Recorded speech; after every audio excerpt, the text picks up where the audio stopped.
Hey there, indie fans. My name is Jace Glover, aka Clove, and I'm here with my first ever review for I Dream of Indie Gaming.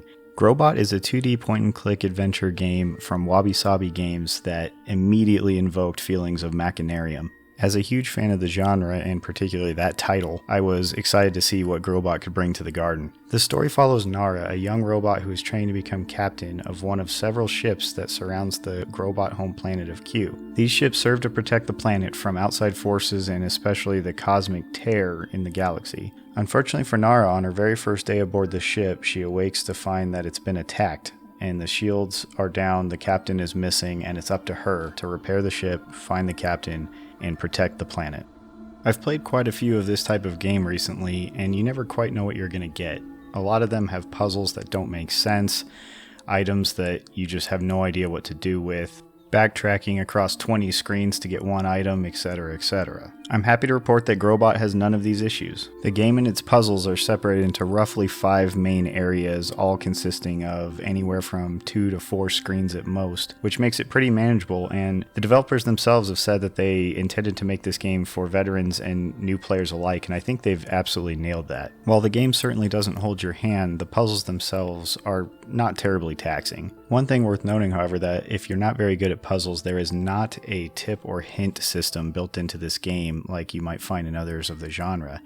There is a tip system of sorts when you find a little buddy in the spaceship who will tell you what things are or how they might interact, but that won't necessarily help you solve the puzzles themselves. Many of the puzzles also revolve around music and the use of sound effects to create patterns. So if you're not very good at matching sounds, or if you're tone deaf, you might really struggle with this game. All that being said though, I thoroughly enjoyed my time with it. While it was a little on the shorter side, I absolutely loved the way the story unfolded, the way you met the characters slowly over time that gave you more of that story.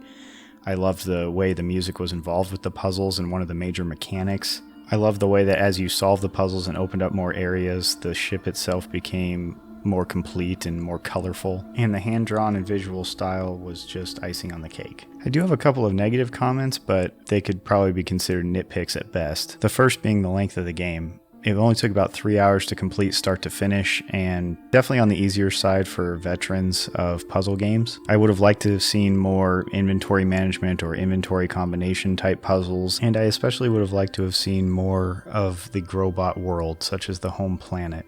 Last but not least, while I really enjoyed the sound design overall and the use of music and sound effects for the puzzles, I found the music while exploring to be a little bit short-looped and a little bit repetitive. Again, all of those points I just brought up are just nitpicks, and I know I'll certainly be keeping an eye on Wabi Sabi Games and what they do in the future, and I hope you will too.